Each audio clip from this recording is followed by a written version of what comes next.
Now it's my turn. I get to talk at you for 20 minutes. And yes, tech support. See if the link works to the Google Slides. Well, that's coming up, and I will hit start on my 20-minute timer now. I'm going to make a few, in response to what I've heard the last couple of days. It's should be under Ross, hopefully. Yes, there we go. Yeah, and the PowerPoint's fine. It looks like it exported okay. So I'm mostly going to follow this, but I'm going to reprioritize a few things based on the talks that I've heard over the last day and a half. And because of the short amount of time that we have, and hopefully to stimulate some discussion, I'm going to be a little bit more confrontational than I had planned on being.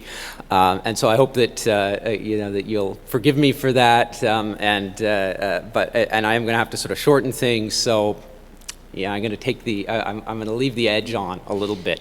And I guess I'll start by saying that I think that, all right, I'll start right off with this. I think that the kind of bespoke solutions that we've been seeing the last couple of days aren't really sustainable in archaeology. This is, again, from working with several dozen projects now and looking at the legacy data that they have, bespoke FileMaker databases, bespoke Access, SQL Server, these kinds of things. They, as the last presenter said, FileMaker, to take this as an example, is an excellent rapid prototyping tool, and it has a low barrier of entry, but most projects dramatically underestimate the costs of developing and maintaining those databases over the life cycle of a project, and accomplishing everything that they need to accomplish. And this goes for other bespoke solutions as well, I think. I guess I'm just going to lay it all out right now too.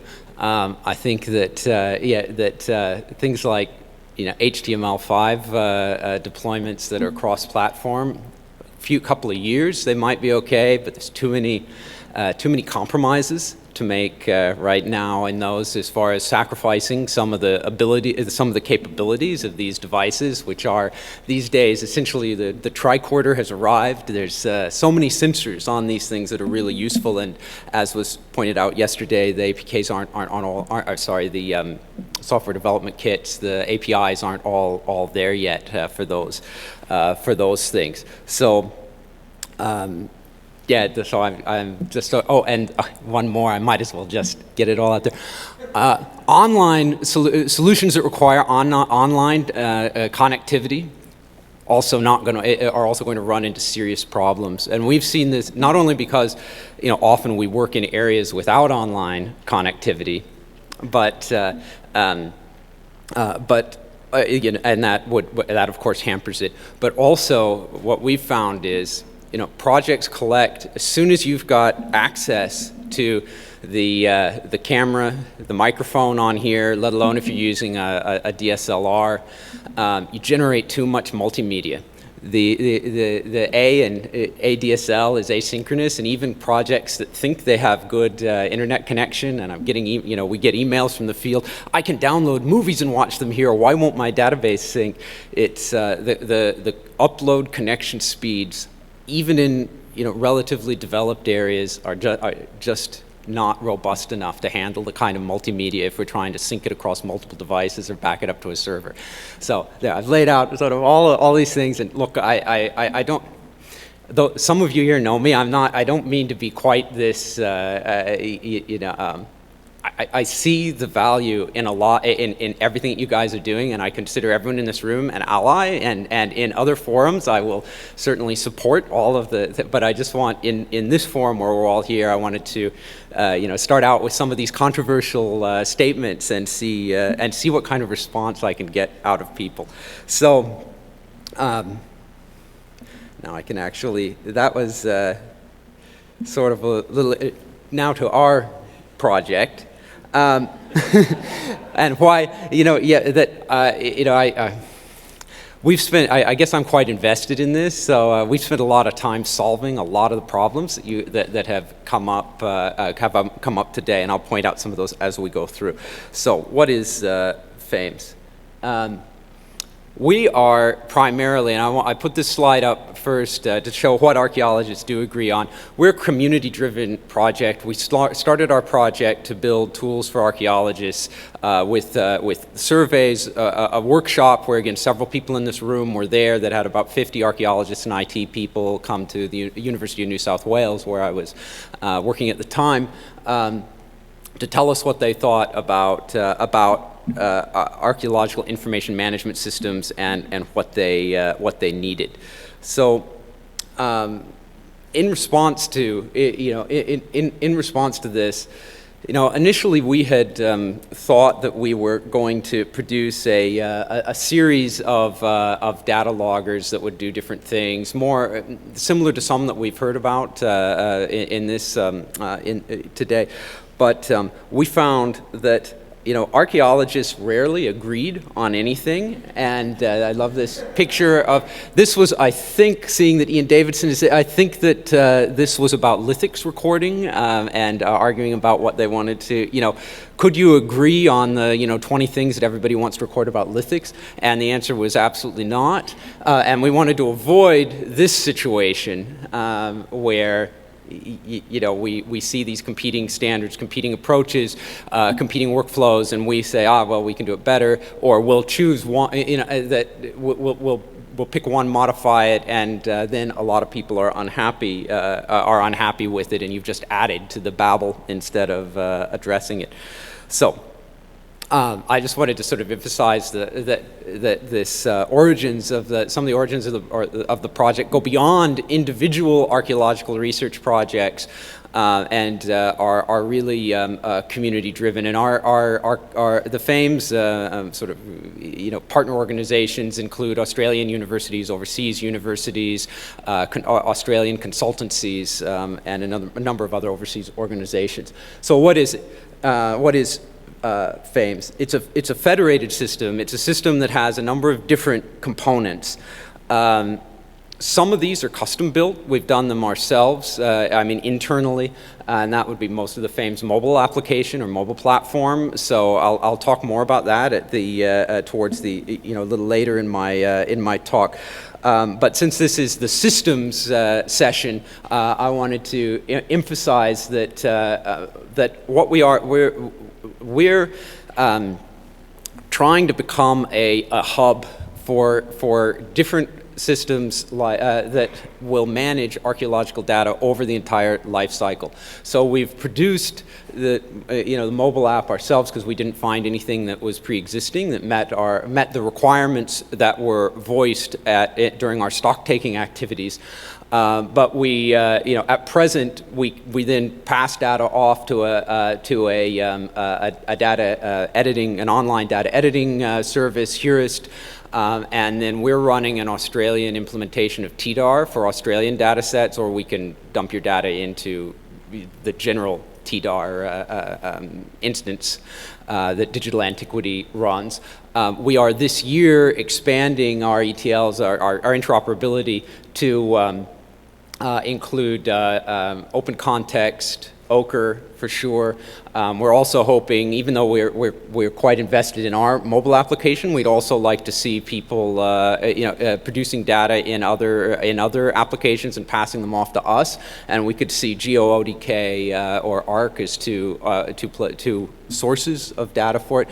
And what distinguishes each of these components is that they're all generalized solutions to problems. They're not bespoke databases developed for single projects, single workflows, but they are generalized solutions. I can talk more about some of the technical aspects of that, but I'll just to give you two examples from this slide, that the FAMES mobile applications for its core data store uses a domain key normal form database that can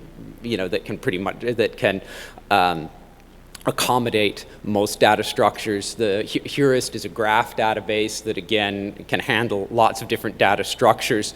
And the two important things here are, one, that they are generalized. And if you use them, you get to leverage all of the resources that have been put into them. And I'll talk more about what some of the features are in a minute. You get to leverage the features that have already that have been developed. And the other important thing about them is that in each of these, in the case of FAMES Mobile and Hurist, the data structures in them, they live as code. It's essentially XML files, and so they can be shared and edited like code using GitHub, and this makes redeployments very easy. We're developing well, Hurist already has this because it's a more mature system than ours, but a library of these customization packets that are a combination of XML and Bean Shell and a text file that that allow customization. So that allows for, so we have, a couple of survey modules, a couple of excavation modules for various kinds of scientific sampling and recording, and these are immediately redeployable, and they can be edited using version control systems like GitHub. So here's just I sort of flipped this ahead again. I'm only sort of I'm deviating somewhat from my earlier presentation, but our internal, we've done two things. Some of the, or the two basic approaches. Where we felt like we had to, we did internal development.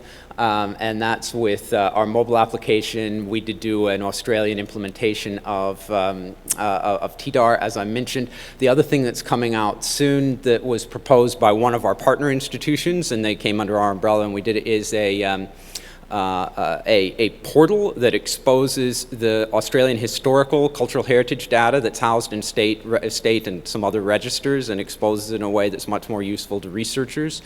So we've got a number of projects like this that we're doing internally, but probably more important than that, we've linked up with other like-minded projects to bring together a network of these generalized tools that you can use. And because a lot of these systems have their your data structures will be are encoded in essentially XML or text files, right? That we can do things like create a database in Hurist and then instantiate it in our mobile in our mobile application just by doing by exporting a document essentially, and we can create a database in our mobile platform and instantiate it in Ochre soon. And we're going to be working on this sort of thing with Open Context as well. So just a little bit about what we're doing. So or how much we've done. We've done about, at this stage, our project started in 2012. We're funded through 2014. For now, it's about a $2 million project to give you an idea of the scale of it. And we've done about 24 deployments now at different projects. I'll run through some of them quickly later. Then our Australian, and that's what on the far right's our module list from our Confluence instance. But we've got a module list over there where you see the first 11 entries that give you something of an idea of the types of workflows that we're doing. Oh, and to answer a question that came up earlier that Steve asked, we have found that if you can solve the problems of archaeological data management in related other fieldwork disciplines are relatively easy. Archaeologists don't agree on anything, and we had to develop very generalized solutions, and now they're being used by geologists. We've got geology projects, geochemistry, soil geochemistry, aqueous geochemistry, ecology projects, oral history and oral tradition projects. So because the solution that solved the archaeological problems was general enough that it solved problems in a lot of these related disciplines. And I can't believe how fast my time is going. The goals of all of this, to give some direction to the whole thing, are, look, we want to help produce better research outcomes by ensuring that there are tools available with as few compromises as possible, available to manage data over the entire life cycle of archaeological research. And so that helps your own project. The other thing that we're trying to do is to ensure that the data that's created using this system is reusable, repurposable, will improve the rigor of archaeology as a discipline because interpretations can be checked, because synthetic and comparative studies can be done, because this data is, at least at this stage, syntactically compatible from one to the next, and then the semantic compatibility is harder. But we're trying to work on that too, especially with Ian Johnson at Hurist and Eric Kansa at Open Context to ensure to build this. And we've done a number of things that I'll talk about when I take my last 5 minutes to go over some of the features of the mobile application. Because what I've done so far is I hope tried to give you an idea of this concept of a federated system with multiple components. And the metaphor that I've been using for this, for those classicists in here, is Theseus' ship. Right, that the story in Plutarch that the Athenians had the ship that Theseus sailed down to Crete and back, and as the planks of the ship decayed, they'd replace each plank, and then Plutarch ends with like a philosophical question. By now, they've replaced all the planks in the ship lots of times, and is it still Theseus' ship or not? That what we're trying to do is produce a system where these technologies change. I really admire the work that's been done on TDAR, but TDAR, some aspects of it are showing its age. We chose to do native Android development to get the most out of mobile devices, but look, in a few years, HTML5 may be the way to go. With it may catch up with its power, and then still offer the advantages of cross-platform compatibility and some other things. So we know these things change, and we also realize that the resources for developing infrastructure in archaeology are distributed. They're often limited. They're distributed and they're temporary. And what I mean is, if you win infrastructure grants, or if you win a grant for research that's big enough to undertake some infrastructure development, they're time limited. They're temporary. They're limited in scope. So what we think is the most likely way that we're going to have sustainable, robust tools in archaeology is if we can pass off development to different institutions, and that's this metaphor. All with the exception of Ochre, all of the tools that we're talking about are open source here. The code is up on GitHub generally. Individual projects can be passed off from institution to institution, or because of technological change, because of lack of funding, because of whatever other reason. One of the things we saw was the last 15 years are littered with the corpses of failed IT projects in archaeology, that as some projects run down, other projects will be able to pick up and fill the same role. But because of robust interoperability between them, the data can go on. That the data is not dependent, it's not trapped in a single tool, it's not dependent on a single tool, and can outlive each of the individual systems. I hope that brief explanation makes some sense. So I'm probably going to skip ahead now. Okay. I will. I'm just trying to think what I should focus on the most in the next in the few minutes that I have left. I'm going to turn now to the mobile application, because it illustrates some of the features, the generalized approach to solving some of these problems.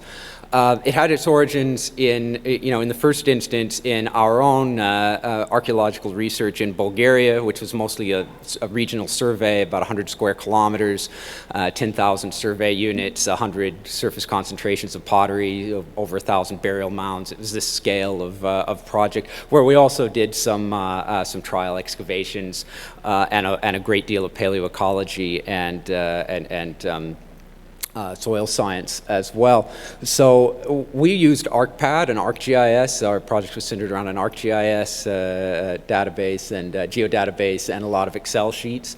And we were really dissatisfied with this, so we came back and wanted to develop a more robust system. What we quickly found out was that building a really robust system is really beyond the scope of all but the most well-funded, premier flagship projects. And this goes back to what I was saying about that, with the exception of maybe the very best funded and biggest projects and the very smallest projects, I don't think the bespoke database solution is really sustainable in the long term.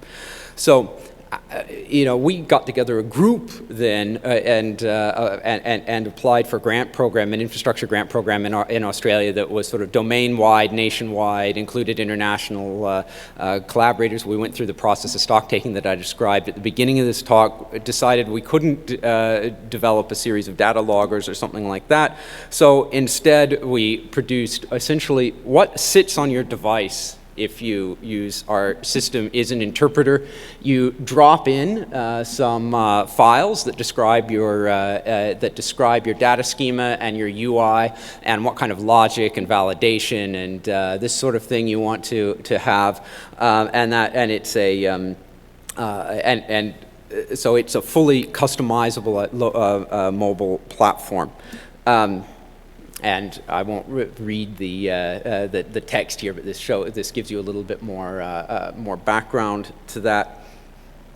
As I mentioned, our data store is a domain key normal form, append-only data store, which means nothing is ever deleted. Things are just added, and the software looks at timestamps to pull up the newest record, which means no matter how many changes are done by how many people to the data, your entire version history is there, and you can selectively back it all out. We don't lose data. That's our one of the earlier developers said they had sort of 7 guidelines. We pretty much have one, that we don't lose data, and I guess 1.5, and that we try to take the most advantage of the hardware that's available. But I will spare the details. Do you have a domain key normal for database? But it's a generalized core database. The system itself, it has automatic synchronization between completely automated synchronization. This is something I think we've really solved very well now, between as many tablets as you want. The tablets are agnostic, whether they're online or offline. The system is agnostic, whether you run a local server or an online server.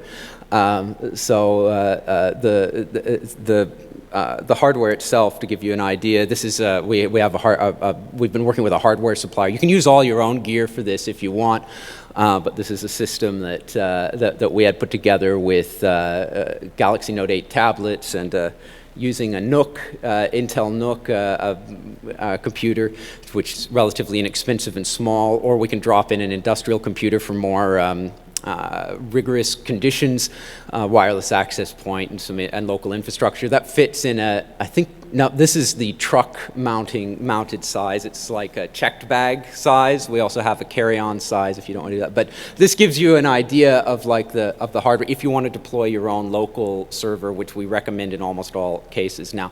Now, a lot of people freak out when we tell them you got to run an Ubuntu server, but all right, how many of you have an ADSL modem or a cable modem or a Synology NAS? Audience participation, cable modems, DSL modems.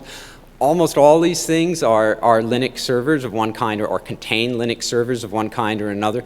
And like those, ours is meant to be more or less an appliance that you never have to deal with. There's only a couple of things you have to, you can turn the server on, let it run, and you never have to really deal with it. It just syncs and backs up your tablets. If you want to go through your revision history and back out changes, then you have to use the server through a web interface. And if you want to attach multimedia like DSLR photos to your records, you hit the server for that as well. But I'll give you a quick, I am running out of time, so I'm going to give you a quick rundown of some places that this has been deployed. And I guess I'm going to jump a little out of order to give you just a little idea of our of our features. I don't want to turn this into too much of a sales pitch, but so we've got, it's, as I mentioned, it works fully offline. It doesn't care how often you sync it. It will sync across as many devices as you want to connect to the system. I think there's a theoretical limit in, something like 1,000 or more, but, we have deployed it at projects that use, a dozen or more devices, and it works fine. It works by having a SQLite database both on the device and on the server, and they keep in sync with one another whenever it's connected. So what else? Mobile GIS. We've got, you got your legacy rasters, satellite imagery, legacy vectors, layer management, creation of points, lines, polygons, all that. Connect them, connect a single record to multiple shapes to multiple records. You have to actually be a little careful if you're exporting to ArcGIS, because ours is more flexible, and you have to limit what you do with it. But we've got mobile GIS. We've got all your usual kind of data entry that you'd expect, use of controlled vocabularies, that sort of thing. And as I think of them, I will. Well, I'd written down, as I was listening to your other presentations, problems that we've solved that are difficult, and I completely empathize with everyone who brought these problems up. Synchronization, I think we've really solved. Photo management, we've solved to a great degree, because as part of our generalized approach to things, we've made a generalized exporter that if you can state something in a regular expression, we can export in that way. So, for instance, we can rename photo files to whatever you want based on the data in the record that they're tied to. And of course, if you use the internal camera on the device, it's automatically tied to the record. If you use a DSLR, you either use an iFi card to get it in, or you link it later. We can rename photos based on your on the data in the record. We can produce all the metadata that you want and write it to an XMP file, which is a sidecar file for photos, so that all the metadata about the photo is there with the photo in an XMP file. We can do multiple languages. We've implemented internationalization that's widely used in information technology, where you essentially, everything in the user interface of the app is like curly brace stratigraphic unit. And when you see that curly brace stratigraphic unit come up, you can rename it either by your terminology that you use, context, locus, etc., or in foreign languages, and you can switch these quickly. So we've done deployments in multiple languages, multiple alphabets, where you push a button and it switches between Spanish and English, or between Bulgarian, Czech, and English. As well. So, and we've been also mimicking the paper reports thing came up in the consulting archaeology context, and we can do static HTML exports, and then we can also export built into CSV, shapefile. We've well-known text, whatever you want. We've got this. And I've been focusing on this export facility because it's something that's sort of come up a number of times in here, but we've again, and I use that as an illustration of the kind of generalized solutions that we have used. So I am running out of time, and I'm going to just really quickly take like 30 seconds to flip through some of our projects. So that was a satellite remote sensing project, remote ground control. This was an internal project that I helped do, which was an industrial archaeology project in the Blue Mountains, New Zealand Soil Geochemical Atlas, Early Middle Stone Age, Malawi Early Middle Stone Age project, archaeological survey and excavation. I'll spare you my attempts at Spanish, but a deployment in Peru at an excavation there. The Bontuklu project, Neolithic tell in Turkey, was one of our harder ones, but we finally got it working. We used this is again a community-driven project. We used the feedback from these projects to revamp our system. We just released version 2 of our system based on feedback from these projects in early December, and people are pretty happy with it. So I am well out of time. I hope that the way that I've presented this, I don't I've faced the design decisions, or we've faced the design decisions, both when I was doing my own bespoke databases in the past, and I owe Stuart Eve at LP Archaeology and ARC an apology for really arguing with him 12 years ago that these generalized things would never work. He was right. I hope that that the way I presented this isn't too aggressive, and that it can stimulate some discussion now or over lunch or later.